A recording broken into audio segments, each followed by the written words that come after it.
But that's it. I love it. I love Yeah. when they were like, he's got spirit powers. I was It's like, really what? funny. It's just like, yeah.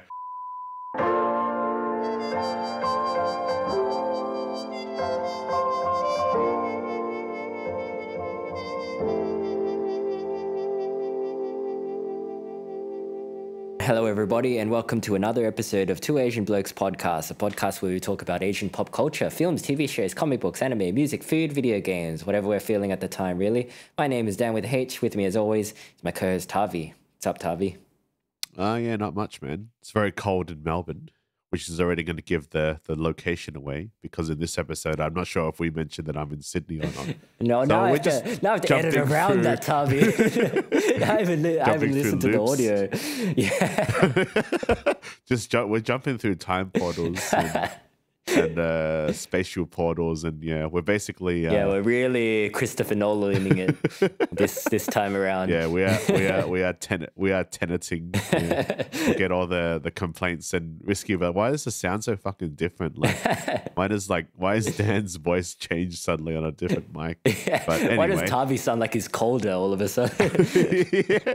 It's honestly the past few days in Melbourne have been super fucking cold, and I've woken up like in the middle of the night because of how cold it is. I had to get like extra blankets. Yeah.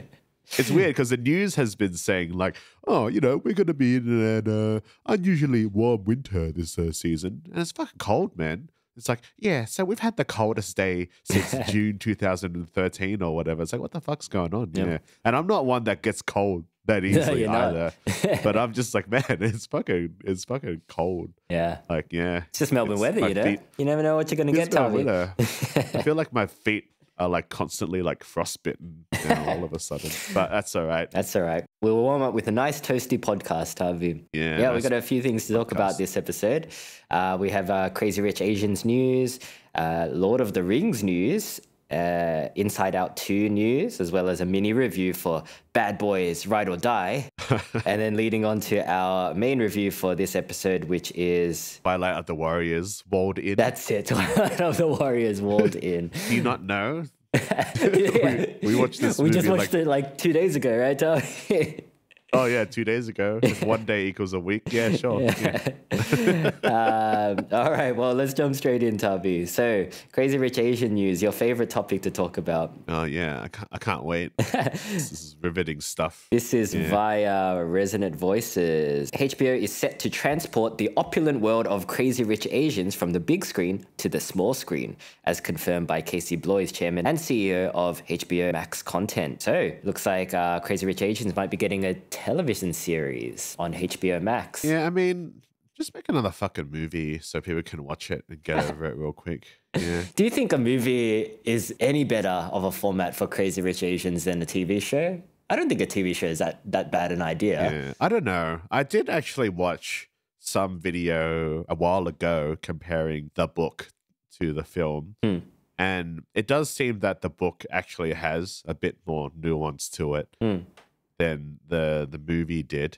They've had to dumb down a few things. It doesn't make me want to read this series any more or less. I still think it's a waste of time, and I still think it sets Asians back a bit. Sure, regular So, listeners yeah. of our show are well versed in the fact that you are not the biggest fan of this IP. No. But do you think with the pacing of a television show, maybe they could expand on some characters and make them a bit more nuanced with a bit extra time, you know? Yeah, probably, but like I don't really care, so it doesn't matter either way. I don't think you could ever pitch this to me that makes me want to watch it unless you made like Peter Jackson turn it into a schlocky brain dead like horror exploitation. All right, like well, it completely changes. We'll which talk would- about Peter Jackson in a second, Tavi. it would piss off every single person that likes the show. Right. And it would just appease me. But I mean, for the people that do enjoy it, like, yeah, sure.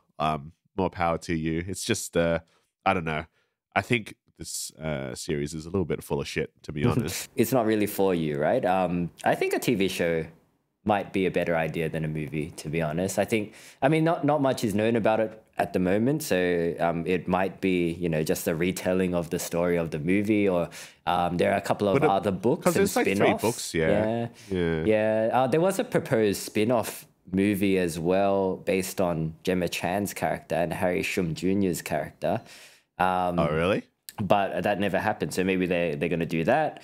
They're getting too old. People watch this show because the actors are attractive. That's like, it looks nice, it's glossy, and everyone is attractive. That's the draw card to this movie. It's a very pretty shallow premise. So if the actors are getting too old, like, you know, they're not going to look as good. And that's nothing to besmirch like the actors. It's just the nature of a show this. Oh yeah, they'll recast for sure for this show. They're working with a TV budget as well, so maybe they won't be able to afford people like Gemma Chan. They can't afford John M. Chu to come back. No, they probably making can't. musicals. Yeah, he's making wicked time. He's making bank. But you know, like I think they'll probably cast a bit younger, maybe some newer rising stars, which is also not the worst thing in the world. I think maybe to bridge the gap, they'll probably get Michelle Yeoh to do a cameo. Yeah, probably. Yeah, I don't know. It's not the worst thing in the world. I don't think. I don't know. I don't think this show needs to exist. If I'm personally honest, I think we've already gone past the fantasization of rich Asian culture. Have we though? About this kind of show. I watched Super Rich in Korea pretty recently, Tavi, and I guess that show didn't do very well. So. Yeah. I don't know. I think just me growing up with Asian cinema and just learning like a different perspective on like, you know, being Asian and patience and you know, kind of being humble as well. But I do forget that there's this very ugly side of Asians that, yeah, we just love our material shit, you know. It's a big part of Asian culture, Tavi, being obsessed with the superficial. I don't think we need any more media that is like portraying this kind of lifestyle because everyone is already struggling and everyone's already faking looking rich on social media and shit. So everyone's breaking an arm and a leg just to like look like that they live an opulent lifestyle because of shows like this. And then they're like, oh, well, I can't fucking eat for a week because I bought this fucking, I don't know, Louis Vuitton bag, which is costs like the wage of an entire like Southeast Asian village in poverty, you know? So like if you strip all that away, the story of Crazy Rich Asians is quite nice. I think it's quite a nice kind of love story and even just, a lesson. Just a bland rom-com, man. There's much better movies that have this lesson than this like slop, to be honest. Sure. I'm being a bit harsh on this, and it's good because I don't like this show and I don't like this movie. So, you know, if you feed people junk food, they're just going to have a junk mind for the rest of their life, you know? So I think it's like you should kind of watch better things that have Asians in it, you know? There's a lot coming out these days, a lot of indie films coming out. And sure, maybe they take a little bit more of an attention span. Maybe they take a little bit more like brain power, but, you know, exercise your brain a little bit and kind of appreciate the value of just everyday suburban life or even middle class or whatever. You don't need to like watch a bunch of rich cunts just sitting around and throwing money at weird fucking spiritual shit and just like, you know, all this other stuff. Yeah, it's just a waste, I think. Fair enough. I think you might be focusing on the glamour as well a bit too much, though, because I think there is more to this story than the glamour side.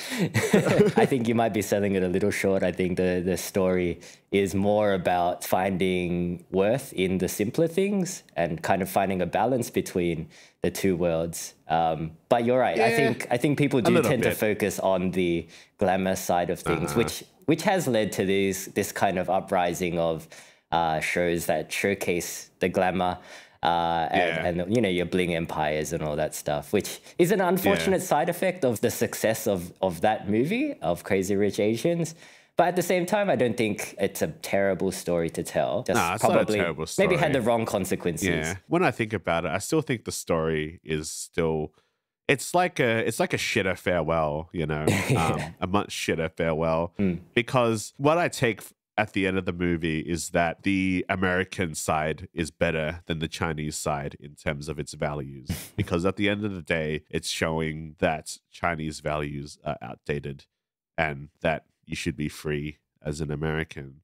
Whether, you know, a movie like The Farewell does kind of delve into the concept of community mindset. The message is that there is a value that like living for like the community has benefits as well. You know, Yeah. there's just as much better stuff to watch. But unfortunately, there's no fucking Sure. hot guy with abs and there's no shopping spree. Like, I mean, at the montage same time, and Crazy whatever. Rich Asians walked so Farewell could run.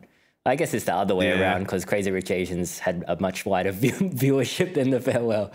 But, you know, that's like- unfortunate. Yeah. yeah, I see what you mean. Unfortunate. All right, well, let's move along. Talk about something that you might be more interested in. So this is via Screen Thrill. Peter Jackson is producing the first female-led Lord of the Rings animated feature. The Lord of the Rings, The War of Rohirrim, is the first feature-length animated Lord of the Rings film released this December with a runtime of 2 hours and 30 minutes. Executive produced by Peter Jackson and Fran Walsh. It is the first female-led Lord of the Rings movie. Yeah, I can already hear all the YouTubers like click clacking their guns and their weapons, priming their cameras, writing their material. Now, I've known about this production for a little while. I've known that it was an animated an anime.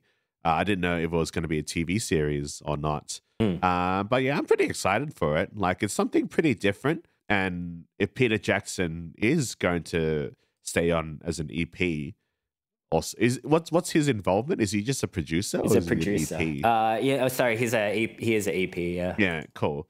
So there's obviously going to be some oversight from like, you know, the original master. And sure, like The Hobbit wasn't great, but there was a lot of studio stuff that happened there. That wasn't initially his vision. He does tend to be pretty hands-on when it comes to Lord of the Rings Yeah, stuff. yeah. I don't know his involvement in Rings of Power, actually. Did they take it away from Yeah, him? no, he didn't have very much involvement. Yeah. Nah, like I think there's been quite a few people that have documented that he offered, but the showrunners were like, "Nah, we got this."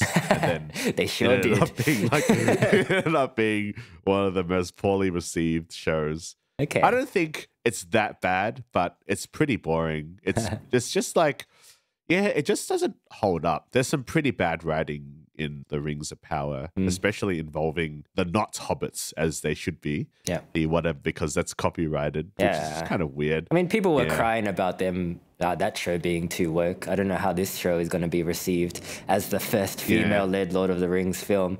It may, 'cause the books, yeah, like the look, books basically have no women in them, right? Yeah. But I guess this is extended lore. the thing is, if it's good, that's fine. Like, I don't mind a female-led action film. Like, again, like some of my favorite action franchises recently or action films have had female leads. Like, I talk about Baby Assassins a lot. We talked about Ballerina last year being one of my favorite movies. Not the Anna de Armas one, which we still have not seen anything about. Yeah. The Jong too Jong woke. Seo one. Yeah. But I think if it's good, it's fine. Like, there shouldn't be any issue with it. And like, again, like there's always going to be that subsect of internet that has their audience that just hates women, and regardless of like whether they genuinely liked it or not, that's their persona, that's how they make money. So it is what it is, you know. That's the issue with like a lot of stuff that comes out today. You can never really be in the middle. You are just an enemy to everyone if you're in the middle.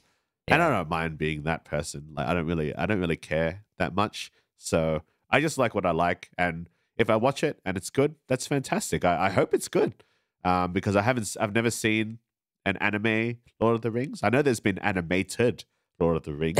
Like Yeah, the there sure have original been. Ralph Bashki ones. Yeah, yeah. But I don't know. What do you think? Like, are you? I are mean, you just looking at the excited for stills this? here, it looks pretty good. It's Yeah. from Studio Solar Digital Arts, which I haven't seen any Oh yeah. of, What did they do? of their stuff. They did Blade Runner Black Lotus, that Blade Runner anime that I didn't watch.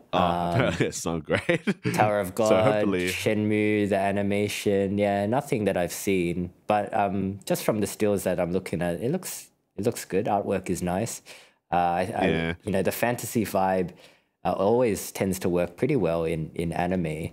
Yeah, they can save a lot of money. Yeah, That's right. And they just crunch Japanese people as they always do, right? that's right. And I guess the fact that Peter Jackson is on board as an EP is good. It's a good sign. So hopefully it does have that kind of Lord of the Rings flavor that has been lacking in more recent Lord of the Rings stuff. The animation reminds me a lot about that. Pretty old now, like Claymore. If you ever watched that. Oh yeah, same kind of fantasy vibe. I watched a little bit of that series. Yeah, there you go. More strong women for you. And that show was all right. I didn't finish watching it, but it was quite popular. It's pretty grim from memory. You know. Yeah, I think like the main character, one of the main characters gets beheaded in the first episode or something. Oh, really? I'm pretty sure. I don't remember that. Yeah. But apparently 20 minutes of footage was shown at the Annecy Festival and received thunderous applause. So it pleased festival fans. Notoriously difficult to please festival fans. Well, you know, Furiosa also got thunderous applause. Everything gets a 7-minute standing ovation at film festivals these days. And 7 minutes is way too long to be clapping for. Imagine trying to clap for 7 minutes straight, Tommy, while standing up. I've said before, like if like the actual filmmakers are there and they're like kind of basking in it, like you get caught in the moment. 7 minutes, Tavi. That's fucking ages. I saw you just clap during the credits. It's fine. Like, you know, do the bit that no one cares about. Yeah, that's twice music videos, Tavi. I don't know. If people are due their congratulations, just give it to them. It's fine. Yeah. But like, yeah, I mean, I hope it's good because, you know, there's always that war between like critics and fans these days. Yeah. But think this is gonna get a cinema release? It says it's scheduled to be released theatrically in the US. At the end of this year. We'll probably get it in Australia then. Probably limited screenings, but I guess better than nothing. I think so. I mean, just looking at the cast, you got Miranda Otto is back. She'll probably play what's her character's name again? Eowyn. Eowyn. Yes. Do you know if it's set in the same time period as Lord of the Rings? Well, it says like the War of Rohirrim is set 183 years before the events of those films. Okay. But I don't know because Eowyn is not like a Dunedain ranger or anything like that. Yeah, she can't live for that long. Maybe Miranda Otto is just voicing someone else. As much as I love the films, I'm not that well versed in the lore. I just enjoy the movies. And I've read the book once when I was like 12 years old. It's a good effort. It's a hard book to read. Yeah, I honestly found it a bit boring back then, but I would probably like it a bit more now. You should get the audio book, Tavi. Andy Serkis will sing some songs to you. Oh, really? Yeah. Maybe I will because we are going to Japan later in the year, so I might need something to listen to on the plane. But yeah, no, I don't have that much more to say. I'm excited. Yeah, I'd like to see it. That's cool. Yeah. All right, let's move it along then. Speaking of animation, Tavi, this is via IMDb. Pixar's Inside Out 2 breaks box office records with a $295 million opening weekend, which is the highest for an animated film since Incredibles 2 in 2018. So giving more publicity to my least favorite company, Disney. We did have a conversation while I was in Sydney about this. I'm pretty keen to go watch it, just out of curiosity. I've heard it's not as good as the first one, but it's making a lot of money. I guess it's like if you give the people what they want, then they'll come. Disney's finally like, fuck, we can make some damn money off a fucking animated. This is coming out 9 years after the original Inside Out, so it's a pretty pretty late sequel, but it's doing really well. Like we talked about during our Furiosa episode, that just people aren't going to the movies anymore due to various circumstances, but. You know, this is a pretty big opening.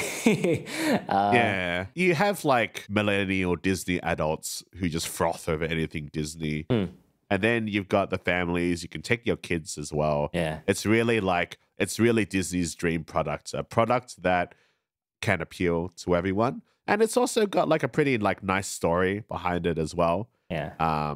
It's a very simple story. There's not like super high stakes, but there's like some pretty big emotional stakes within the original film and what I assume this one is. And it's quite creative. I think it's it's what Pixar does best. It's kind of a little bit more on the emotional heartstrings, I guess, and like kind of clever, metaphoric, but like quite simple film to watch. I think this is the market that's going to keep cinemas alive, if anything. Yeah, this the market that I'm not trying to go to. Yeah, the millennial with kids, basically. So like, yeah, Furious is not going to do well because it's R-rated, right? Like, maybe it's R-rated and it's weird. Yeah, sure. But this kind of movie, you know, it's the same thing with Barbie. It's something that, you know, has something to offer for adults, but also for kids. So if you put it out during school holiday period, it's just going to do well.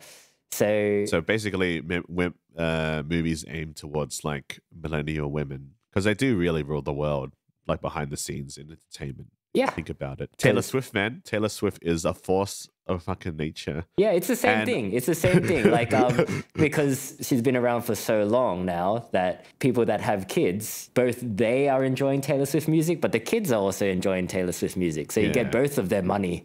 So, actually, I was a little bit off topic, but I was at karaoke the other day, and a few of my friends, they were singing like Taylor Swift songs. And I could really like understand, like, I can see why, like, women would really enjoy Taylor Swift because I think she gets a lot of criticism for like silly lyrics, but I think there's something very relatable to her lyrics. Maybe not for me, but I can see how there's like depth to it. And her music is honestly like not that bad. I don't think her music is bad. I always say, like, when I hear her songs at karaoke and people sing them, I'm like, oh, this is like not a bad song, man. And even a Miley Cyrus song came on and I was like, oh, this song is actually not bad either. So I don't know. I'm a little less critical on like pop stars these days, but I still am pretty critical. Yeah, I mean, they make money not just because of who they are, Tubby, because they got skills as well. And the same with this movie, they couldn't just slap the Inside Out 2 title on a piece of shit movie and expect it to do well. So it's probably pretty good. As long as it's good, I think it's fine, you know. I think you should be allowed to celebrate what you want to, even though I've been like demeaning Crazy Rich Asians at the start and saying like, some pretty harsh things. Like, you don't have to listen to me. It's just it's just me throwing my 2 cents out there and whatever. But I guess the takeaway for studios from this success is going to be that, we should focus more of our attention on family-friendly stuff as opposed to continuing the Mad Max saga, for example. I know. I'd prefer to see Mad Max 2 than another Inside Out movie. But that's just me. As in my niche cult movie, Every now and then you get a Dune, so, like... Yeah, that's true. Maybe cinema is going to be okay. We'll see. We'll see how it pans out. Cinemas will be all right, Deadpool 3 will bring people back for sure. Yeah, that's true. But speaking of family-friendly and a way to maybe make Inside Out 2 less successful is we were talking about, in an article that I saw, how they eliminated one of the new characters, which was Shame. Okay. Right. Do you have a source for this, or? I think IGN put it out there somewhere.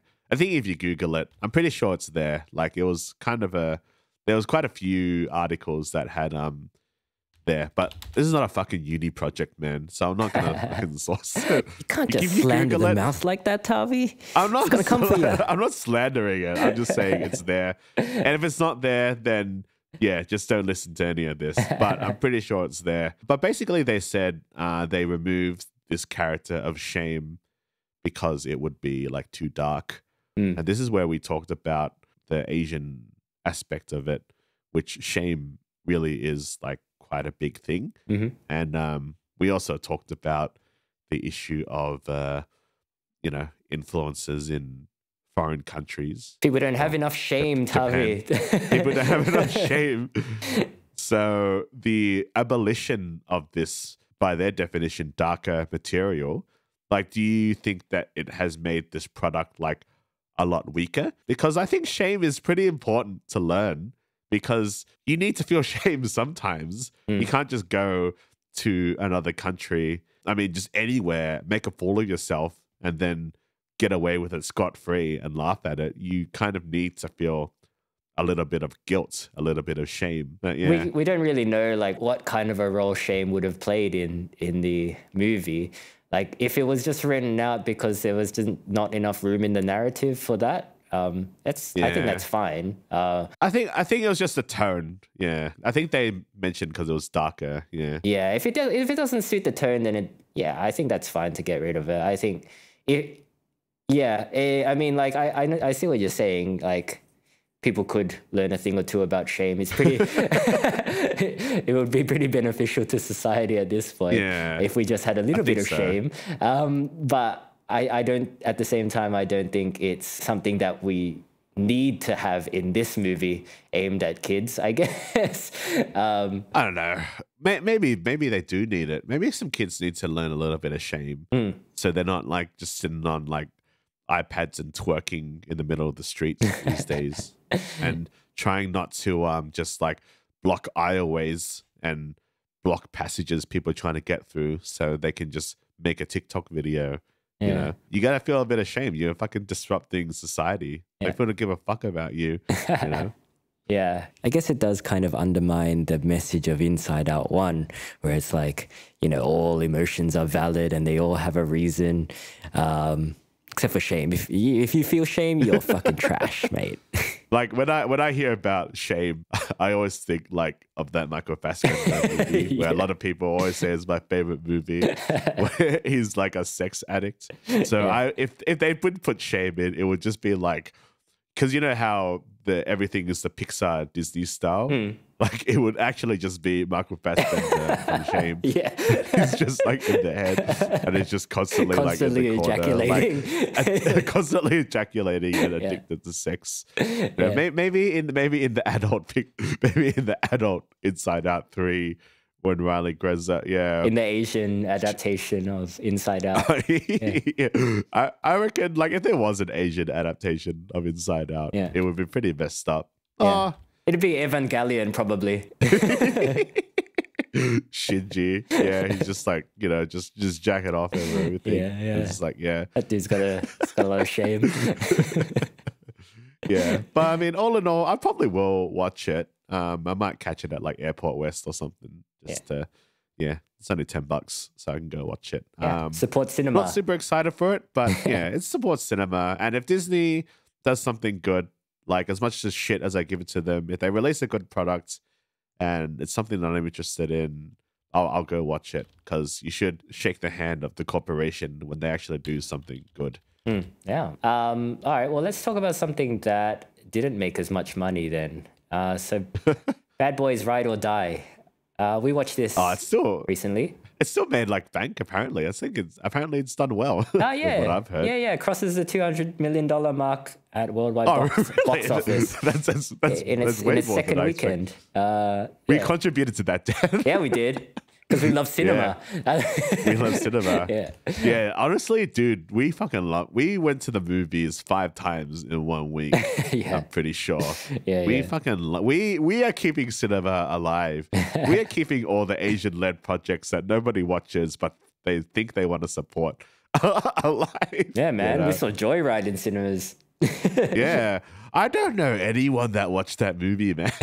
Like, I think you are the only person that I know watched that movie, and it's because I made you watch it. Yeah, and I forced myself to go watch it in the cinema. Made for streaming movie that we watched in the cinema. Anyway, Bad Boys 3. It's dumb fun. I mean, do you even need to go through the plot of the movie? No, we can do spoiler free. No spoilers in this review. I mean, it's not really a spoiler movie anyway, but you know, it's just Martin Lawrence and Will Smith doing their thing. I think it's better than the previous movie. You under the impression it's pretty much the same, but I kind of remember their banter taking a backseat in the previous movie to introduce like the new team. Whereas in this one, the new team kind of has less of a focus, and there's more kind of bickering between the two leads, which is what you want to see in a Bad Boys movie, right? It's just them yelling at each other. It's fun. There's still a pretty strong emphasis on them being old, I guess, which was a Yeah, thing yeah. from last movie as well. Uh-huh. Like Martin Lawrence's character has health issues, and Will Smith's character is finally getting a bit too old for this shit. Yeah. Dealing with the demons of his past as well. His panic attacks. Having panic attacks. So there is still that. I didn't Because mind his wife is like, his partners get younger and younger through like each generation Yeah, of this movies. Yeah, it's you just getting got, old, like, Tavi. That's part of getting old. Yeah, you trade in for a younger model. yeah, just going for like the DiCaprio way of dating. Yeah, Yeah. his wife's just getting younger. You know, he's gonna get like accused of grooming at some point. I reckon this fucking guy, man. Mike Lowry. Like it is very much the like 90s aesthetic. Like you can be an older, like, you know, kind of decrepit, exasperated, exhausted, downtrodden cop, but you will still just have like a really hot wife. Well, he's rich as well, Tavi. He's a trust That's the fund. Hollywood. Yeah, He's a trust fund kid. But I think it's not. Yeah, I forgot about that. Yeah. This movie is not as lecherous as, you know, the first two movies, the second movie especially. I think Yeah. It's not a Michael Bay directed film, right? Yeah, it's not as lecherous, but to be honest, I enjoy the first two Bad Boys more than the last two. Oh yeah, everybody does. And it's not due to the lecherousness. It's more due to the I mean, my big issue with this movie is that, well, it's pretty violent movie, but I think it's definitely like toned down a lot. It's a lot more palatable. Whereas from what I remember from Bad Boys 2, which I think is my favorite one and the most critically panned one, it's quite grisly at some points. Yeah. And I remember watching that for the first time, like, damn, this is not really like your run of the mill MA rated film, you know? Yeah.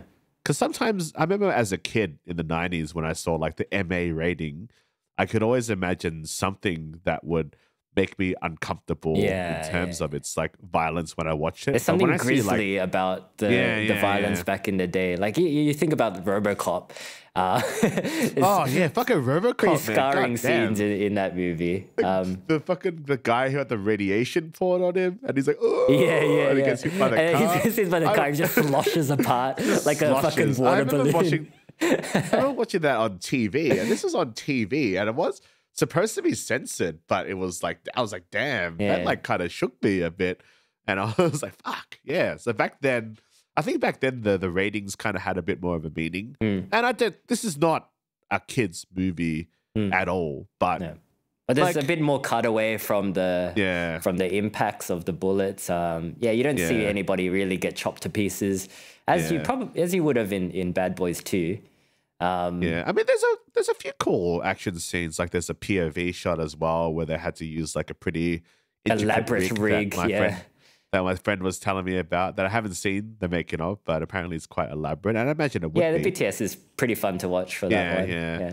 Like these like, look, as much as I probably don't think of these movies in a high narrative, like these movies are fucking hard to make. It seems like there's quite a bit of practical effects with explosions and stuff. Yeah. So I guess plot does have to take a back seat. There's a lot of like very convenient plots and obvious, like, I'm clearly the bad guy foreshadowing. There's a secret bad guy in this movie, and as soon as you see the character appear on screen, there's no doubt in your mind that he's going to be the secret bad guy.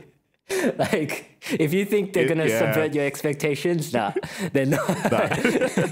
It's like, because you laughed, and I like, this guy looks like awfully familiar, and I didn't realize it was Mr. Fantastic or Ian Grifford.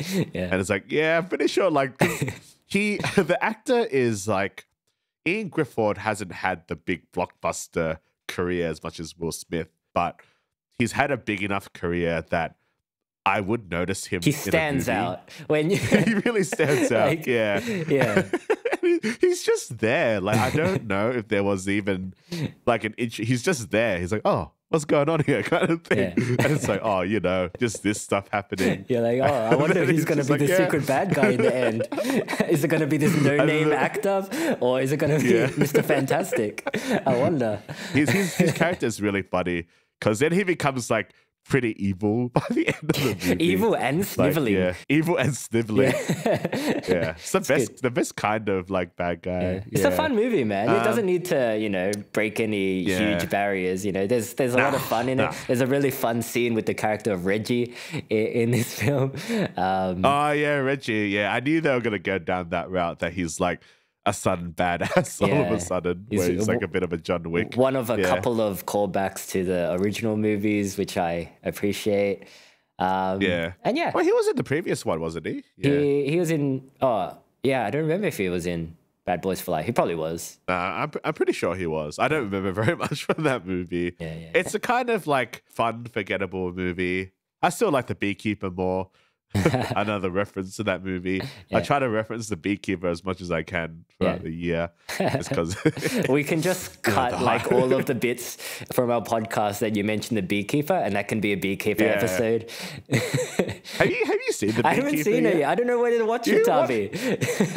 Is it on Prime? I think it's on Prime. Yeah, go fucking watch it. It's you have a good time. Yeah. I like it better than this movie. Yeah, I don't know why I keep. Even when I talk to my friends outside, I'm like, oh man, you should watch The Beekeeper. Like, despite like my knowledge of cinema themes and mise en scene and all that, I'm like, yeah, man, go watch The Beekeeper. Yeah, when it It's when it fucking works, stupid, it but works. great. But Yeah. yeah, I think Bad Boys Ride or Die is a lot of fun. It was a lot of fun in the movies, but Yeah, it probably was, pretty yeah. forgettable at the same time. Yeah, And I'm pretty sure he's not listening to it this episode, but thanks to the guy who upgraded our popcorn size because it was the end of the day. Yeah. And it's like, do you guys just want the large popcorn? Because I got to chuck it out anyway. Like, yeah. yeah. Kudos to you, man. We didn't finish it because So we it got had like chucked just out anyway eaten. in the end, but we do appreciate the We had just sentiment. eaten. Yeah. We went through a fair bit of it, to be fair, but it was just like, oh, it was too much. So, but it was good popcorn as well. Yeah. Yeah. Yeah. Nice. It was a good Palace. Good on you, Palace. Cinema. Yeah. Yeah. I love Palace, man. They're great. I love Yeah. cinema. I do love cinema. Yeah. Speaking of cinema, let's talk about another movie we watch in theaters. Now let's jump through the. Whoa! Jump into the time jump warp. into the time portal. Whoa, whoa, my God. Amazing. Whoa, Inception horn. Whoa. Whoa. Yeah, there you go. Some sound design there for you, Risky. All right, Tavi. Twilight of the Warriors. Yes. Walled in.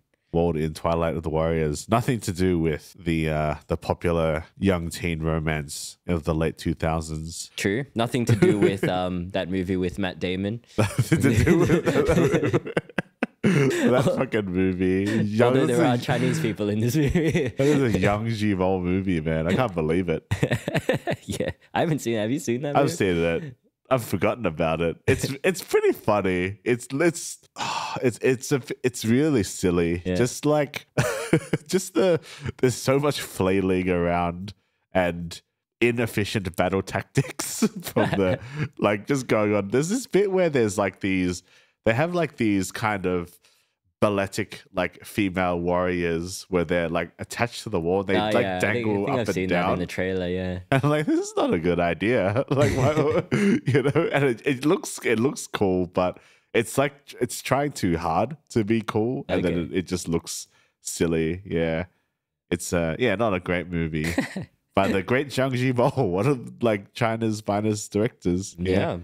There you go. Needed a paycheck. Yeah, it's got Matt Damon in it as well. I have no memory of what he does in that movie. It's I just thought like he's the main character. he's like a John Blackthorne, and he just stumbles across his wall, and he's a little bit bewildered. But it's mostly focused on the Chinese people, from what I Okay, remember. that's interesting. Anyway, Twilight of the Warriors Walled In.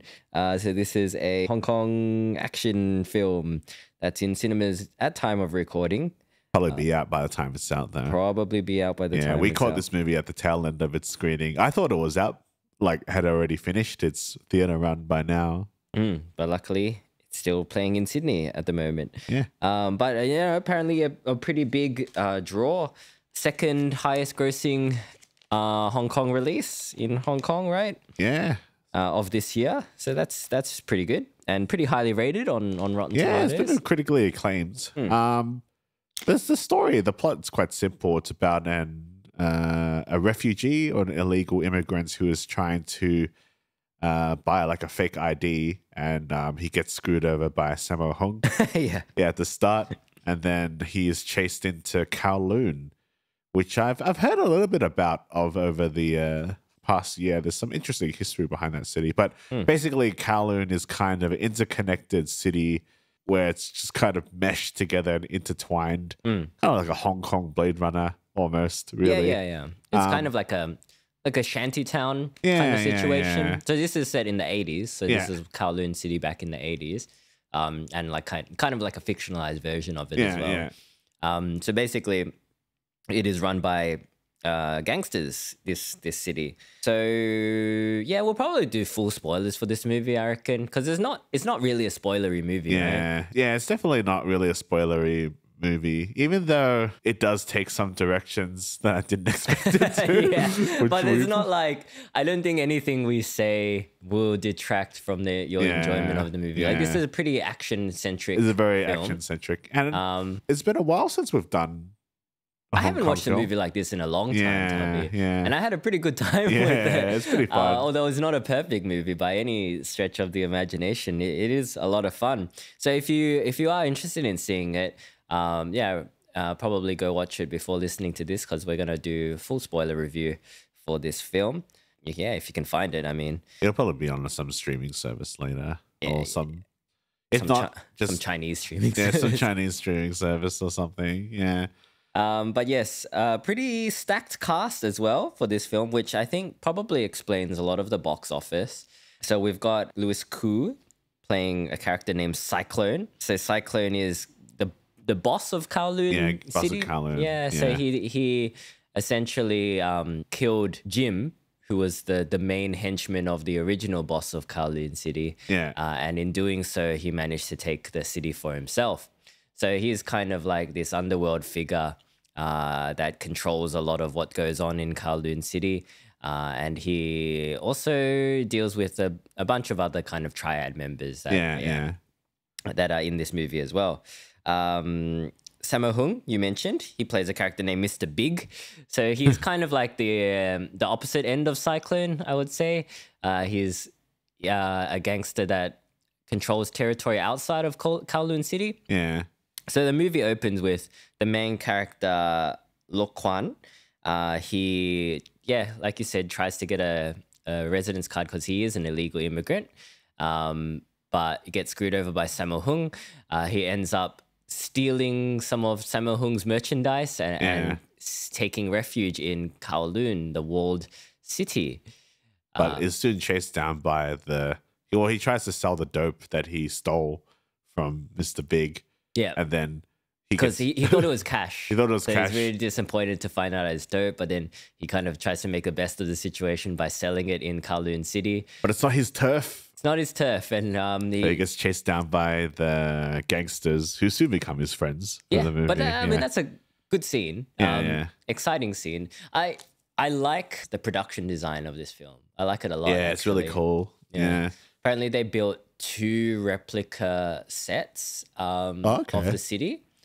And they actually used real advertisements and record covers and TVs and ads from the 80s. As the production design. So you see a lot of people watching CRTs and a lot of old ads. There's definitely a lot of budget. PG porn. A lot of PG porn. He calls it porn, but it's just, girls strutting around in bikinis. But I mean, at the start of this movie is like 10 minutes of companies that have sponsored or put investments into this movie. I had zoned out at one point during all this wave of Hong Kong or Asian film production companies. And I think you're like, that's a lot of production. And I snapped out of it like, that is a lot of production companies. This film has a budget, right? Like a pretty decent budget. Yeah. But it also has been in production for a long time. Yeah, I didn't know until I had a quick look at the wiki. Since what is it, the 2000s? Yeah, what it's saying here, and it's just saying like there's been a few people attached to it, like John Woo or Johnny To, Chow Yun Fat, Andy Lau, Tony Leung, Nicolas Cage, Anthony Wong, James McAvoy. randomly. Yeah, and so yeah, this has been. I like how we're surprised by James McAvoy, but not surprised by Nicolas Cage. Nicolas Cage, like, yeah. So it seems like something he'd do. I mean, he did a Sion Sono movie, so you know, it's something. The guy's in a lot of stuff. Yeah, Yeah. But yeah, I did realize how big this movie was. So that probably explains why there's so many production companies Yeah. involved, because it's been kind of prolonged, kind of been in development hell, it seems. It looks pretty until big fairly budget recently. as well. Yeah. Just as you're saying with the production design and the names attached as well. Like Yeah. Louis Koo, I'm not overly familiar with him, but he's a pretty big deal apparently. yeah, I've seen him. I recognize the name and I recognize him. He was in Johnny Toll's Drug War, which I know you have seen. I don't remember seeing it. I don't You think told I've me to seen watch it. I remember you said it was good, and Okay. it is good. Yeah, he was in Drug War. He was in the Election series, which came out in the mid 2000s. I think that's the first time I saw him, and I actually have those DVDs. It was when obviously physical media was popular back then, and I go, "Oh, this looks cool," and I just bought them like on the spot. And yeah, those are good movies as well. SPL2, he's in that. Yeah. I've seen that. And then obviously you got Sammo Hung. I'm not sure. There's another big name actor in it, but I don't. Who was it? It was. Richie Jen. Oh yeah, that must be him. So Richie Jen is one of the other triad bosses of Kowloon City. He's kind of like Cyclone's mate at the start of the film. Yeah. They kind of came up together and did this big revolution at the start of the film Yeah. to take over Kowloon City. He plays a character named Dick Chow. And he's a pretty big name. I've seen him around. Yeah. Well, I'm just having a quick look at his wiki. He's like got a singing career, and he's in Gorgeous as well. But I haven't I've seen him around, but I didn't recognize. He's in his Infernal name. Affairs. Oh yeah, Infernal Affairs. Yeah, Infernal Affairs. Haven't seen that movie in a while. Apparently Raymond Lam, who plays the main character Loquan, is pretty famous as well. Okay. But yeah, I don't know anything about him. But I asked my Malaysian co-workers today, and they're like, "Oh yeah, that guy's famous." Oh, okay. Yeah. Yeah. Fujian. Yeah. But the other guys, the younger characters, they seem like up and comers, I think. So there's a character named Shin, who is played by Terrence Lau. He serves as Cyclone's second in command. He's quick with a knife, which I enjoy that in a character. Yeah. Characters It's very that are cool. Yeah. pretty knifey. Yeah. Well, there's like a wushu like knife wielding guy in this movie. Yeah. The 12th master. Yeah, that's pretty cool. He's got a katana at the end of the film, but Yeah. he's also a bit of an up and comer, I think. I think he's a baseball player actually. Oh, really? Tony Tony Wu. Wu. Oh yeah, Hong Kong actor, baseball player. Hmm. Okay, yeah, he hasn't been around that long, but he's he's cool. It's also got Philip Ng, who plays King, which is Mr. Big's right-hand man. Yeah, this character we'll definitely We'll come back to him, come I back think. to this. Yeah. This character he's an interesting character. But yeah, like you said, there's a big chase in the city, and even the first glimpse of Kowloon City is really impressive. Yeah, like Yeah. you really get a sense that this is an elaborate set, and it feels really lived in as well. Yeah. Like all the little intricacies, like the fact that they got like authentic props in there. It feels really populated, like it feels like very cramped, and Yeah. by that design, like all the people in it, even though there might not be that many extras in the actual city, because it's Yeah. so cramped, it feels really heavily Yeah, populated. It feels like a lived-in city. It feels like it stinks. Like you can almost smell Yeah, smell yeah. the city itself. Well, there's this YouTuber, I forgot her name. She does a lot of like architecture videos and reviews. But she talked about Kowloon and how it was all intertwined together. But is Kowloon still up, or has it been? Yeah, you can go there. You can go there. Yeah. So a lot of people, even though it was kind of like a rough neighborhood or rough upbringing, a lot of people speak of Kowloon quite nostalgically. Is a claim. It's like just the way that the city was just connected. Like there are almost no streets. It's literally just buildings that are like smushed together. Yeah. And Kowloon kind of had its own community to it. So Yeah. there's a certain nostalgia to it. And I think you can kind of feel that. You can definitely this feel movie, it in this. yeah. They make it look like a really nice place to live. Yeah. Even though it's like dark and dank and, you know, there's like perverts and murderers running around. Yeah. And like especially in like one of the end shots where they're just kind of looking out over the city. from like the, you know, the rooftops. Yeah. It's very like you can feel like a lot of warmth in that environment, even though it is a pretty hard place to grow up in. I think as you just build, it's the relationships that you build, the bond with friendships. And I think that's a big theme in this movie. Man, Hong Kong cinema is so good at selling bromance. It really is. Every Hong Kong movie that I've seen, the bromance is like the highlight of the film. Yeah. Like, even in bad films, like we were comparing this yesterday when we saw it to Dragon Tiger Gate. Yeah, Dragon Tiger Gate, yeah. Because it does have kind of a bit of like that There's a action, little bit of bromance, like that wuxia mixed with CG stuff. But like the bromance in Dragon Tiger Gate is the most believable aspect of that film. It's kind of I mean, we should talk about the action, but we were talking about the acting in this movie. It's hard to explain. It's kind of theatrical, but I wouldn't say, I couldn't compare it to being like a thespian or a Ralph Fiennes kind of acting. It's kind of similar to Japanese overacting, but it's not like as silly, I feel like. Yeah, but it's still pretty silly. There's a couple of scenes that involve eating that are really funny. Like after that big chase scene, Look One, he's kind of hiding out outside someone's window. He gets beaten up by Cyclone first. He gets his arm dislocated. Yeah. And he gets like kicked out a fucking window or something.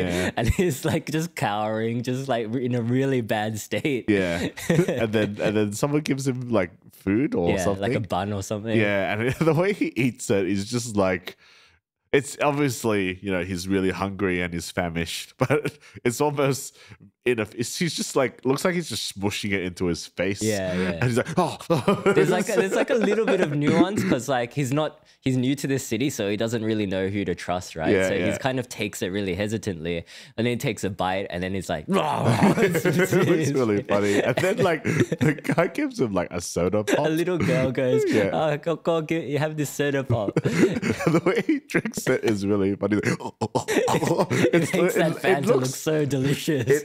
It looks like someone who is acting like they're eating and drinking. It's like, it seems like they said, all right, the direction is make it look tasty. And it's like he's coming and eating at the same time. So good. And then there's another scene where he kind of gets taken under the wing of Cyclone. Yep.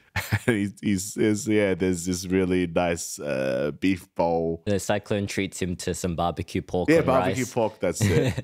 And it looks really good. It's like this kind of thick cut of pork into strips, and then it's on rice. And the way he eats it, it's like he's never eaten anything before. And he's just like shoving it. It's I called it like movie eating. It's like pretty anime, right? It is pretty anime. It's just, and he's like shoving it into his face, and it doesn't seem like any of it is actually going into his mouth. Like and if you imagine, his lips are full of fucking rice. If you imagine Goku eating a meal, that's what it looks like. And it looks really good. He you only see him really take one bite of pork. And my theory is that because of the dish itself, he has to kind of pretend that he's eating because multiple takes they don't and whatnot. Want to refill, because if they're doing multiple takes, the actor's going to get fucking full of pork and rice, and you got to replace that pork. They're going to kill these pigs. You know, I mean, they can build 2 sets, but like, you don't want to kill too many porks. But he just, you and I, we had fucking pork on rice for dinner. Hell yeah. Today. Should have gotten a Fanta as well. Yeah, should have gotten. But I do want to talk about the fight scenes. There's a lot of them. There's a lot of fight scenes. It's a pretty action-heavy film. There is a little bit of a lull, but that's kind of to develop the bromance aspect of the movie. But there's a lot of fighting. There's a bit of grit to it at the start, I think. It is still quite fantastical. It's stylistic. It's kind of like, it is wuxia. It's wuxia, So it's kind of like, again, drawing a comparison to Dragon Tiger, it's wuxia plus gangsters. Yeah, wuxia plus gangsters in a modern setting, even though it's the 80s, which is fucking 40 years ago, nearly Oh my at this God, point. yeah. I mean, well, I'm 89, so that's like that's 34 years ago. Yeah, Like Jesus. that's before the end of the 80s. But yeah, it's quite fast. There's a lot of editing, which can In be a some bit parts, mixed. yeah, it's pretty inconsistent, I would say, the Yeah. action. Like some bits are really, really good, but Yeah. some bits are like just edited the shit out of. Like, Yeah. and I think it's probably because one of the leads, Cyclone, Lewis Cool, he's like 54 years old at this Yeah. point, and he's a big name actor. Yeah. So they probably don't want to risk him getting injured by doing his own stunts, right? Yeah, So yeah. I have a feeling But it's not always his. Like I've seen some of the fight scenes that didn't have the older actors were still yeah, they're pretty pretty, choppy heavily at points. edited. Yeah. But there's some like good looking shots, like there's a lot of wider shots. Yeah. I think especially scenes where it's like more parkoury, I guess. Yeah. I Yeah. also think that because this is a high budget film and it is a pretty violent movie, but it's not super high impact, I would say, the violence. And because of the investment that is going into this movie, it's got to appeal to people who are there to just watch an Some action of it film. is pretty high impact. Yeah, some of when it that is. woman gets her face kicked in, it's pretty. You don't see it though. You don't That's see it. that's It sound sounds design. like- That's yeah, a yeah. sound design. Yeah, But like, there's a lot of good falls in it, Yeah. and like people crashing through shit. Yeah. A lot of destruction going on. But you're right. There's not really any blood or anything. yeah. Not till a bit later. I think it picks up later in the movie where it's like, okay, that looks like it hurt, or that looks a bit painful. But this is it's a mainstream blockbuster film, which I don't have a problem with, and the action is still good. I think just for me, I've kind of been accustomed to movies like The Raid or The Night Comes for Us, or I guess even John Woo, where there's those punchline moments where you see someone break someone's bone and it's like, ooh, it's just like you kind of laugh at it because it looks painful. Yeah. There's not really any of that. And also, I guess there's a lot of music in this movie. Yeah. I would say the music is fairly generic to this kind of style. I think it sets a movie. mood, though. Yeah, it sets a mood, but it's also not like I don't remember the No. music. I wouldn't be able to. Yeah, it's just a little bit like generic, I think. And yeah, just the action. Like I said, the action is cool, but I like the style yeah. of this action. I think it's something that we don't really get to see in like Hollywood films at all. And like, I feel like I haven't watched a movie like this in a long time. This is kind of like the semi-modern era of Hong Kong action. It's not like the super like dancey stuff that you see from back in the day, like Shaw Brothers style. It's very mid 2000s. This movie looks like it came out of the mid 2000s, which is, I mean, looking at the production, it's kind of like they're going for like more visceral than that style, but it's still like Hong Kong action. It's not like The Raid.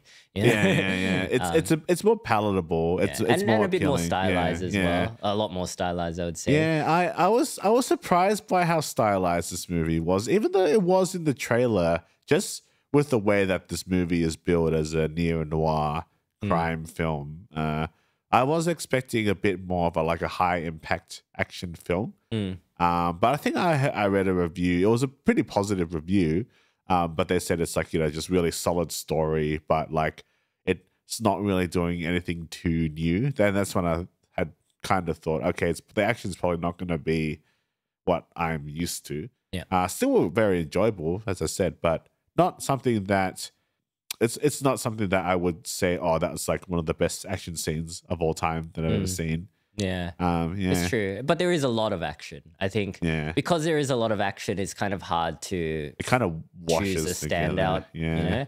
I think for me, probably the standout action scene is right at the start, actually. Oh, really? When Lo Kwan is like getting chased around the city. I found that really enjoyable. Like his first encounter with Shin. Yeah. I found there was like a very like Japanese aesthetic to that fight. Yeah. A lot of scurrying around. It seemed like it was the most grounded. It's funny because I actually kind of enjoyed the climax of this movie. There's a big showdown, and that's when it is at its full wuxia style. Yeah. I think at that point I just had to embrace this very odd direction because even though there is some stylized violence, it's a pretty grounded. yeah, it's quite It's a grounded. pretty grounded story up to a point. yeah. It's I mean, So we've mentioned this character. He is named King. yeah, He that's is it, King. Yeah, He's the right-hand man of Mr. Big. So King is like this pretty unlikable character. Yeah, He's a yeah. bit of a weasel. He's like got a hyena-like laugh, you know? Yeah. He's got a big like mullet and Yeah. aviators on.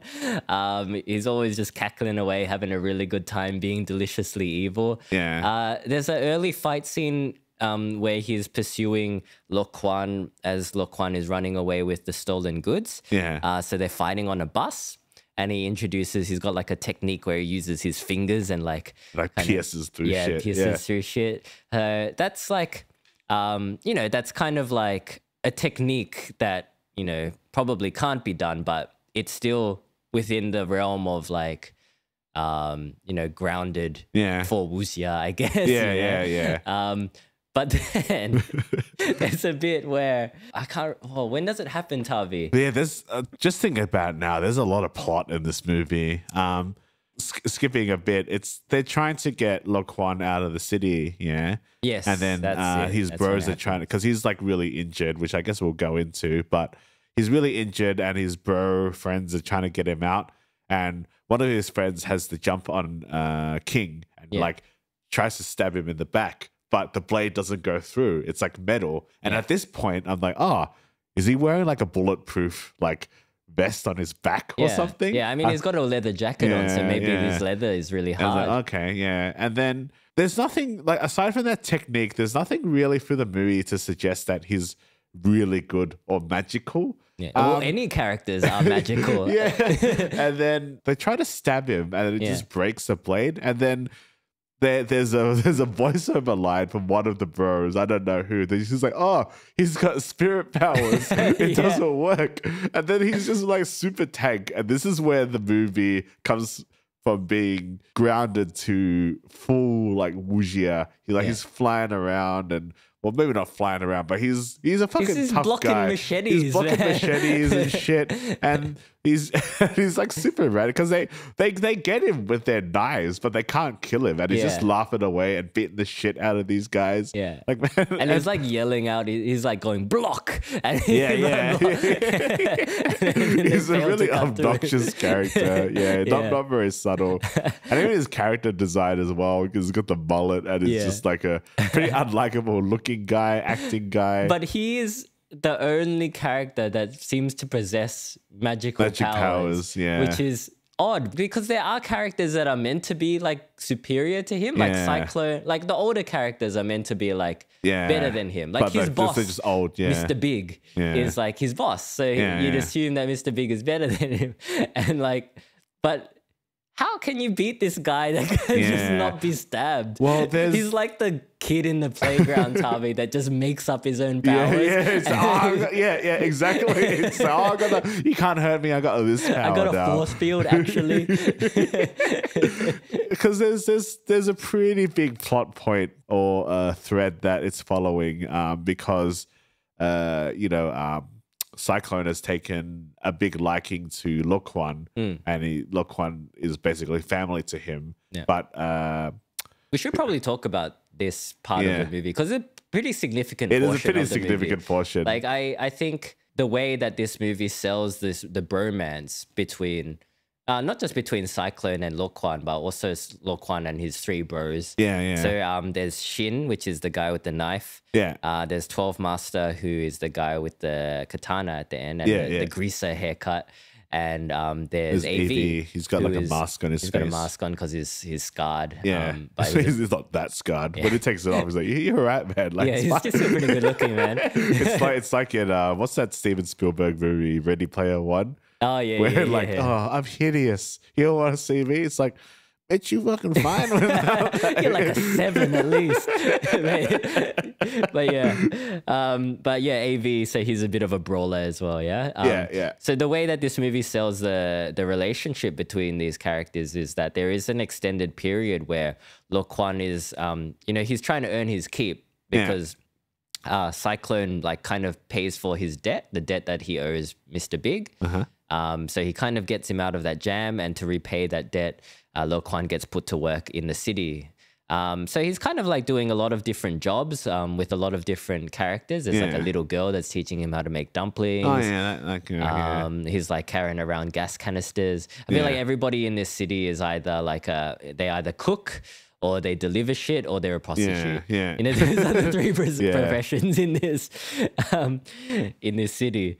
But he's trying to earn his keep. There's like a lot of music and a lot of like glances. Yeah. You know, and that's how they sell this bromance. Is like there's not a lot of kind of dialogue to build the relationships, but there's a lot of like, I'm impressed by your actions kind of looks. So when they're playing mahjong together, and he's like, I think he that comes something, after they beat the shit out of that guy together. Oh yeah, after the guy, yeah. That's their main bonding moment. Is like there's a guy that murders a woman, and then Cyclone is like, oh yeah, like this is what this city is like. We can't really do anything about it. So then Lo Kwan does something about it. Yeah, does something about it. He purchases a mask Yeah. and kind of like is tailing the guy, getting ready to get revenge for this woman that's been murdered. And then like the three bros appear. They're also wearing masks. They also had the exact same idea to get revenge. And then they just beat the shit out of him together. Yeah. And it's this magnificent bonding moment between them. It's pretty funny stuff. Yeah. They don't kill him; they just beat him up a bit. Then that leads to the mahjong scene that you're talking about. But then, it leads to one of the big plot points is that Dick Chow is like the high ranking. He's like Lewis Cool's sworn brother, Cyclone's sworn brother. And he wants to get revenge against Jimmy, the old owner of Kowloon, and they murdered his wife and kids. So Jim is the right hand man of the original boss of Kowloon City. Oh, okay. Yeah. So he's like the enforcer. Yeah. And then they eventually kill him, and they also kill his wife somehow. They just say that she's dead, but she just might thinking have died about from it illness. now. No, because like there's a bit where Lewis Cool is driving her, and then she slaps him. Remember? And then takes her. Yeah. And then I guess she's just dead. Because the guy says she's dead, because he's just walking like, I know the wife is dead, but the kid is still alive. Right. And the kid obviously ends up being Lo Kwan. Yeah. So then like it's kind of a reveal, but pretty well telegraphed. Yeah, very well. Yeah. There's a lot happening in this movie, but it's quite easy to follow, which I think is part of its success as well, because it's not a complicated movie. It is also a remake of an older film, right? Yeah, I thought it was, but I'm not sure. I think there's another movie called Kowloon Walled City or something like that. Yeah. But I'm not seeing it. Maybe I'm thinking it's wrong. Okay, but it is based on a novel called City of Darkness by Yu Yi and a manhwa of the same name by Andy Sito.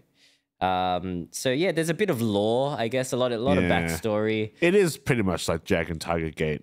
Yeah. Because at the end of there's also a supernatural guy in Dragon Tiger Gate. Do you remember? I mean, they all are supernatural, right? Like they all have powers. Not really. They're just like this is just chi, I suppose. Yeah, it's just like wuxia stuff. Yeah, I guess so. But yeah, you're right. There is like an immortal guy or something in Dragon Tiger he's like Gate. this flying dude, and he looks like super cheesy, and he is carrying like the sign, and he's beating up the Kung Fu Hustle guy. Yeah, I mean, this is a bit more grounded than Dragon Tiger Gate. It's better than Dragon Tiger Gate. Yeah, definitely. Because they don't over rely on CGI, I think, in this film as well. Like there is CGI in it, but I think it's pretty sparse. I think for the most part, it is mostly physical action. Yeah, as you were saying, there's lots of environmental destruction, which I super appreciate because it just looks cool. Yeah, I just wish that it felt a little bit more high impact for me. I guess it's just more bloody, I suppose, is what I think it's also because, like, for this kind of film, for like a wuxia film, like they're doing pretty fantastical stuff. Yeah. Even in a film that's like as grounded as this, they're like still jumping around to like superhuman levels, basically. Yeah. So when people do get hit, it even if it looks like hard, Yeah. you know they're probably fine because Yeah. you know. I mean, if that guy with his technique is like piercing through like wooden chairs and shit, but then when he's hitting a person and they just like and they just shrug it off. Yeah. I mean, he cuts like people's fingers off and they're just like, oh, it's fine. Let's keep fighting. Yeah, you know? that's right. Yeah, it doesn't hurt them that much. So yeah, maybe that's a flaw in this kind of movie. Yeah, is that it's- it's really hard to kind of showcase like high impact violence without making it gory. Because I mean, John Woo and Johnny Toll have done more grounded, even though, yeah, like Hard Boiled and The Killer and Bullets, they're also quite balletic in a sense, but They it get still shot a feels lot more in those grounded. films They as get well. shot a lot, yeah, and live through it. yeah. But It's almost like a problem is that because these characters are a little bit superhuman, you don't really know what their limit is in terms yeah, of the taking power damage. the power level dynamic is hard to follow in this movie. Yeah, so when like you can't tell what's a fatal stab and what isn't a fatal stab. So like Cyclone gets killed, Yeah. but it's kind of because he's sick as well. Yeah. But he's getting slashed like 50 times in the back by because he's trying to like stop the King from getting to them because King is a fucking invincible being. Yeah, actually, I just wanted to get onto that. So this whole running plot is King and Mr. Big, who are trying to infiltrate Kowloon and take control of the city. They do it really easily. They do it because Louis Koo stops Dick Chow from killing Le Quan. Yeah. Le Quan just is injured by him. But then Dick Chow goes to Mr. Big's like, I'll He let betrays you have Cyclone. and I'll let you have this section that Cyclo owns if you kill this guy. But then they just basically bully their way into the city Yeah, they anyway. just walk in. They just walk in and like, why didn't you just do Because that why wouldn't before? they? They've got an indestructible man on their team. I don't know. Why didn't they do that sooner, Tommy? Yeah. I was gonna say, I think they must have left some stuff on the cutting room floor because there's nothing that is stopping them from getting into Kowloon. Well, you're meant to assume that Mr. Big and King's forces could not stand up to a united Cyclone and Dick Chow. And there's a third guy as well. Yeah. But those guys just give up anyway, don't they? Oh no, there is the third guy who There's got a his third eye guy. like smashed in. Yeah, I forgot his name. But he gets yeah. beaten up by Lo Quan, so how good can he be? Yeah, really? yeah. But yeah, like the power level, because look, his power levels like shift because sometimes he's really good and then sometimes he's like shit when the plot needs him to be shit. Yeah. And then you could obviously argue, these are his different like emotional states or whatever. So maybe he's being conflicted because he kind of feels like he's being betrayed by Cyclone. So maybe that's why he's not fighting good. But I don't think that's enough of an excuse to have this power shift because eventually there's that big fight scene where Mr. Big and King have basically defeated everyone. They've killed Cyclone, and it Taken looks the like city. his bros are dead. They would be dead normally if you being like run over by a gang of 50 people, Yeah. and then they're severely hurt. But then they just come back and they're fine. But yeah, Le Quan goes and tries to get help from those guys, but they're like, "Oh man, like I'm pretty fucking hurt." And then this Le Quan goes back and he's just really good all of a sudden. He's fighting other guys who seem to have the same powers as King. Yeah. I mean, they don't. Except he runs over them with a motorcycle and they're just like, "Oh fuck, motorcycles, man. My one Pretty weakness." much. Another thing that made me laugh is like, so they take the city, Mr. Big and King take the city, yeah? And then King starts kind of like ordering people around. And Mr. Big's like, "Oh, so you're calling the shots now, are you?" And then King's like, no, I wouldn't call the shots, boss. You're the boss. Yeah. And then like King leaves and then a guy kind of sidles up to him and is like, "Hey man, you should just kill Mr. Big and take over. Like, we'll follow you if you do that." And King's like, nah, I'm not going to do that. And then he does immediately it kills, in the next scene. kills He Sammo murders Hung. Sammo Hung. Kills him quite easily as well. Because he's an indestructible man, Tommy. Like, yeah, this is so OP. There's a pretty Why fun. didn't he kill Sammo Hung earlier? There's a pretty fun action climax with King and everyone else. Yeah. And King just taking so much damage, but he's just blocking everything. Yeah. And they try so hard to beat this guy. Yeah, this is like the powered up versions of them as well. Even though they are more injured than before, I think they like got a bit more heart in it or something. Yeah. Because they've been through a lot of like goons to get to this final boss fight, and it's 4-on-1. So it's Lo Kuan, Shin, AV, and 12th Master all trying to take down King. But, you know, of course, it's difficult because King... Yeah, I mean, the guy was eating fucking burning coals before. Yeah. Just sitting there eating coals. Like, as you do when you're slamming invincible. cleavers into his flesh and not getting hurt. But there's this thing that they kind of do where I think Lo Kuan tries to stab him. Yeah. But then in his mouth, but then he like bites the blade and swallows. So he bites the blade and breaks it in half. Yeah. And then like... Fucking hell, this is ridiculous. It's like, here we go. Yeah. And then he's like... He's got the little blade in his teeth. Yeah, just laughing his ass off. And then Lo Kuan like forces the little piece of blade into his mouth and like covers his mouth until King swallows the blade, which is pretty uncomfortable to watch, but it happens. But then King's pretty unperturbed even after that. He like stabs Lo Kuan with the other side of the blade. And then like he kind of incapacitates Lo Kuan and then climbs up the rope to try to get to Shin. And then there's another reveal, Tavi. Yeah. Well, he's like swallows the blade and then suddenly he has no powers. And then there's another voiceover of one of the brothers saying, "Oh, he swallowed the blade, so he doesn't have his powers now." And then it's just like so sudden.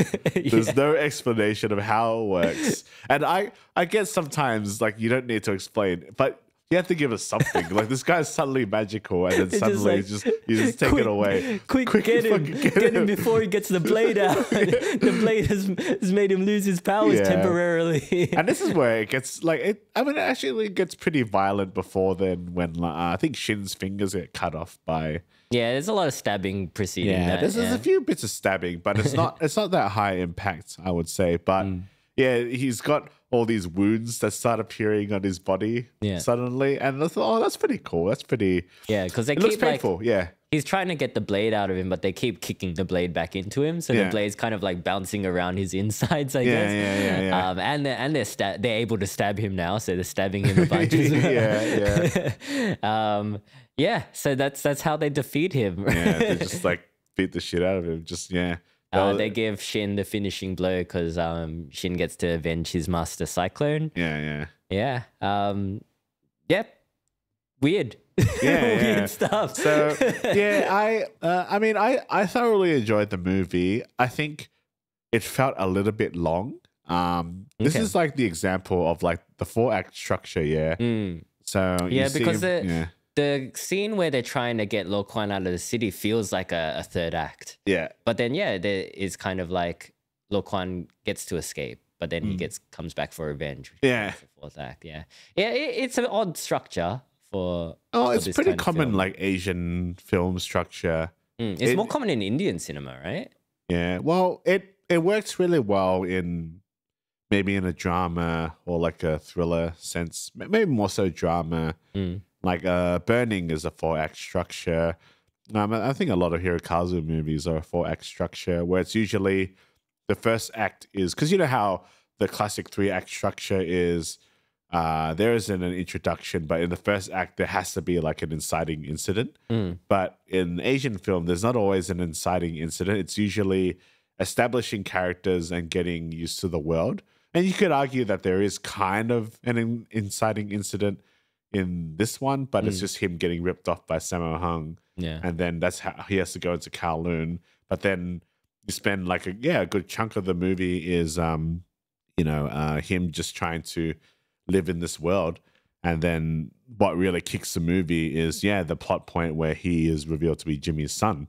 And that's what kind of drives the movie for a fair bit until the Invincible Man, and then that drives the rest of the movie. Yeah. So it is kind of odd for this. I think the plot, it's probably cramming too much into one movie. I feel like there's a bigger story. Yeah. Because there's fucking magic in this grounded, gritty neo-crime film. Yeah. There's just a guy who has spirit powers, and I feel like that was probably in the manhwa or Probably. in It feels like a something. manhwa thing. Well, I mean, we were speculating that maybe like the idea of a man with spirit powers is so ingrained in like this kind of Yeah, storytelling yeah. that maybe it's just a given that doesn't need to be explained. Yeah. But yeah, we haven't watched enough of this kind of film to Well, not say for a if- while. I think Yeah. I usually prefer my Hong Kong cinema to be a bit more like pew pew shooty shooty, Yeah. like John Woo style. Yeah. I do like the wuxia stuff. Yeah, I mean the Dragon Tiger Gates. There's been a few of them. Yeah, I think, mean, a lot of Donnie Yen films are like Yeah. modern, like wuxia. SPL. Yeah, SPL is still quite grounded though. There was another movie that had Nicholas C in it as well. I think it's called Flashpoint. Oh no, it was Invisible. It was the one with Jackie Chan's son. Yeah, I forgot the name of it. And that was quite enjoyable, but Okay. that was still like quite grounded, but still like pretty stylized. So this one, I think this and Dragon Tiger Gate is the ones that come to mind where it's a modern setting, but there's just magic in it. But only one magic guy. yeah, and it's just he's indestructible. it's kind of like Kenshin as well, right?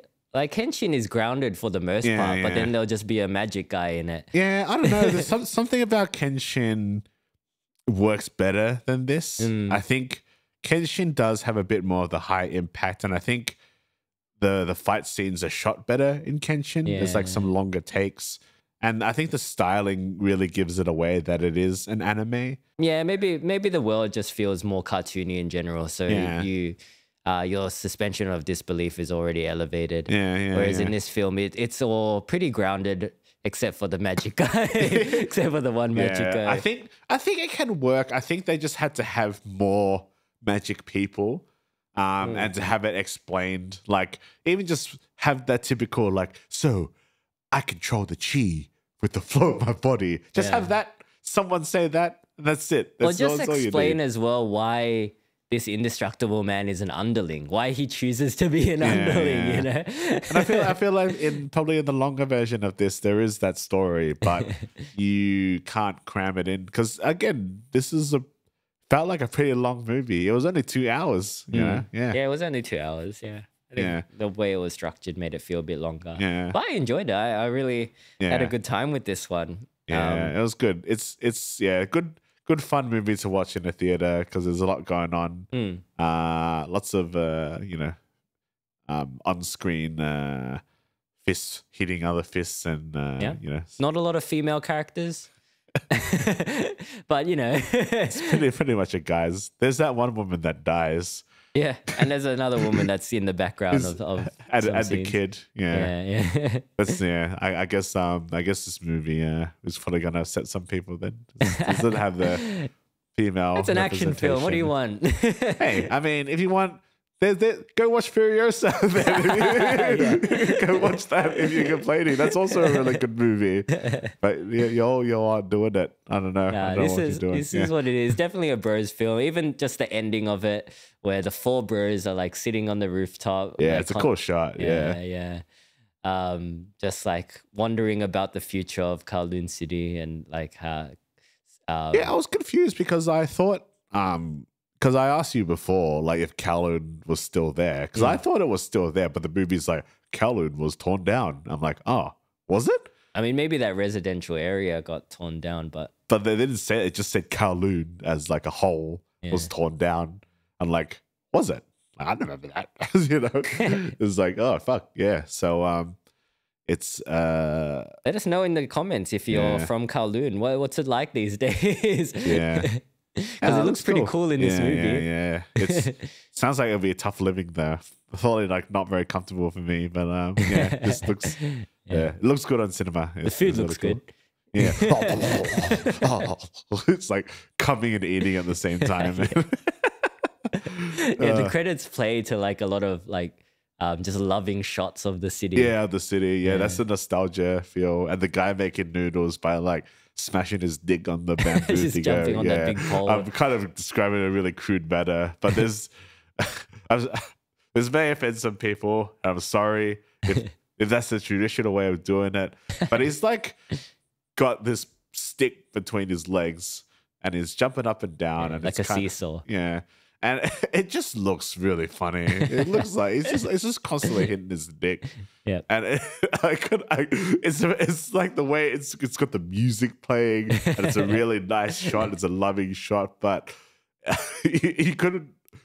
This might be my corrupted Western mind, but you couldn't make that shot look elegant because it's just like it looks like he's fucking something, man.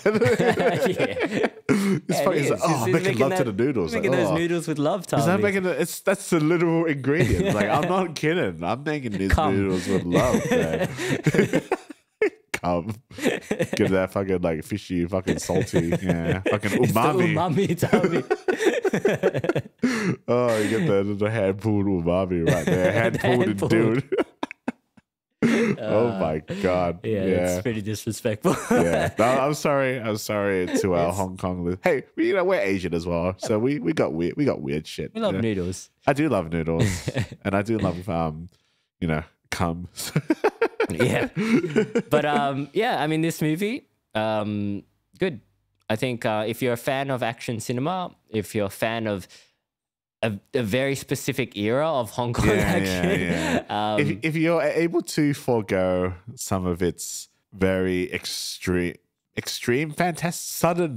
sudden fantastical elements, untelegraphed, random, some might say. I think this is a very enjoyable film. It's very flawed, and I think it was maybe too flawed to the point where I couldn't really accept them. Because sometimes if I really enjoy a movie and I know it's flawed, I just enjoy the movie. Like Baby Assassins, for example. Like, there's a lot of flaws in that, but I just love the way that movie plays out. But this movie, I'm just like, I don't know about the voiceover thing.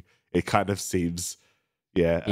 You're right. Like, I'm thinking about it now, like Triple R did it in a way that is better than this. It sold kind of the mysticism. That's true, a bit actually. more. Yeah. It's believable in Triple R. Yeah. Even though it's like unbelievable. Because they kind of like more, lean into the mythos, I guess. Yeah. Whereas this one, it does feel a bit random. Yeah. But that said, I love it. I love when they were like, he's got spirit powers. I was like, really what? funny. It's just like, I feel like they had a scene that explained it, but the producer or director's like, it's killing the pacing of the movie. Let's just it's the last resort. It's just ADR. Just ADR a line. It's not even just. It's probably, hey, are you nearby a studio? Can you record this line? and then that's it. Can you record the line so I can at least telegraph why this guy is just tanking, getting stabbed and stuff? You know, yeah. But I think that's all I've got for this movie. Yeah, fun stuff. Fun stuff. Yeah.